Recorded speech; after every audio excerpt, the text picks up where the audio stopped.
स्वागत है दोस्तों आप सभी का हमारे यूट्यूब चैनल HDCTC में।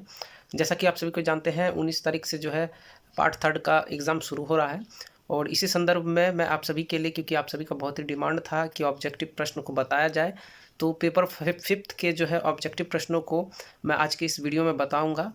और सर्वप्रथम मैं बता दूं आप सभी को कि सजेशन के लिए आप सभी कोई निश्चिंत रहे, कल देर रात तक जो है सजेशन भी अपलोड कर दिया जाएगा।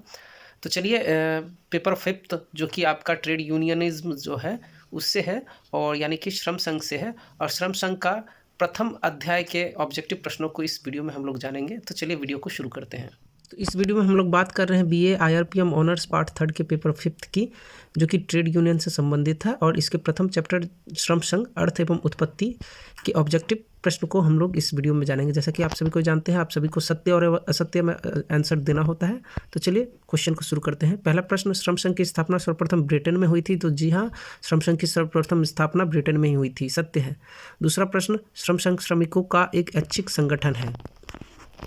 तो मैं आप सभी को बता दूं कि सत्य के लिए मैं T लिखूंगा और असत्य के लिए F लिखूंगा, ठीक है। तो आप सभी को ध्यान दे देना है। श्रम संघ श्रमिकों का एक ऐच्छिक संगठन है। तो जी हाँ, यह ऐच्छिक संगठन होता है श्रम संघ। इसकी स्थापना श्रमिक चाहे तो कर भी सकते हैं, उसके सदस्य बन भी सकते हैं, नहीं भी बन सकते हैं, उनकी इच्छा होती है। तीसरा प्रश्न, श्रम संघों से केवल श्रमिकों को लाभ है। तो जी नहीं, श्रम संघ से श्रमिकों को तो लाभ है ही है, साथ ही साथ नियोजक और हमारे राष्ट्र को भी लाभ पहुंचता है, इसीलिए इसका आंसर क्या हो जाएगा, असत्य हो जाएगा, क्योंकि यहाँ बोला है केवल, ठीक है, केवल श्रमिकों को लाभ है, तो ऐसा नहीं होता है। चौथा प्रश्न, श्रम संघ राष्ट्रहित में नहीं होते। तो श्रम संघ, जितने भी श्रम संघ होते हैं वो राष्ट्रहित में होते हैं, और कुछ अपवाद भी हैं, इसीलिए इसका आंसर क्या हो जाएगा, असत्य हो जाएगा, ठीक है। तो श्रम संघ हमेशा राष्ट्रहित में होते हैं। पांचवा प्रश्न, भारतीय मजदूर संघ का संबंध भाजपा से है। तो विभिन्न प्रकार के जो है श्रम संघ का जो है संबंध राजनीतिक दलों के साथ होता है, जिसमें से भाजपा, भारतीय जनता पार्टी, जिससे आप भलीभांति परिचित हैं, उससे संबंधित है ये भारतीय मजदूर संघ। तो इसका आंसर क्या हो जाएगा, सत्य हो जाएगा। अगला प्रश्न, औद्योगिक क्रांति को श्रम संघ का जन्मदाता कहा जाता है। तो जी हाँ, औद्योगिक क्रांति को श्रम संघ का जन्मदाता कहा जाता है। आधुनिक श्रम संघ औद्योगिक क्रांति की देन है। तो आज जिस प्रकार का श्रम संघ है भारत में या अन्य देशों में, वो औद्योगिक क्रांति की ही देन है। तो इसका आंसर क्या हो जाएगा, सत्य हो जाएगा। अगला प्रश्न, श्रम संघ देश के आर्थिक व राजनीतिक जीवन को प्रभावित करता है। तो इसका आंसर भी क्या हो जाएगा, सत्य हो जाएगा। ये श्रम संघ न केवल आर्थिक एवं राजनीतिक जीवन को प्रभावित करते हैं, बल्कि ये सामाजिक जीवन को भी प्रभावित करते हैं। अगला प्रश्न, अखिल भारतीय ट्रेड यूनियन कांग्रेस की स्थापना 1920 में हुई।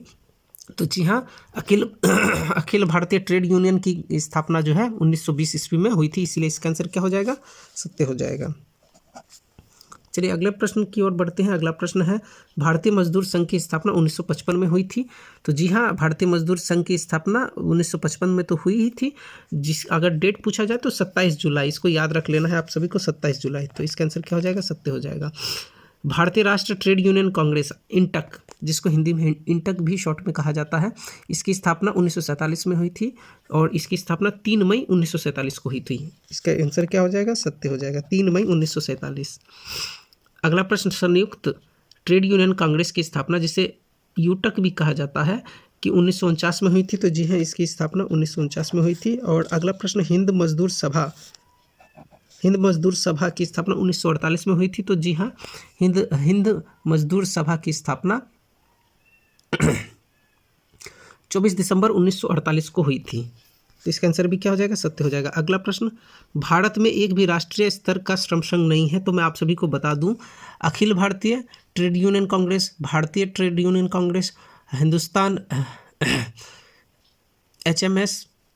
HMS और यूटक के साथ साथ कुल मिला के 4 राष्ट्रीय स्तर के श्रम संघ थे। इसमें एक और शामिल कर लिया गया है, कुल मिला के अभी 5 हो गया है, ठीक है। राष्ट्रीय स्तर के श्रम संघ नहीं है यहाँ बोला है, इसीलिए इसका आंसर क्या हो जाएगा, असत्य हो जाएगा।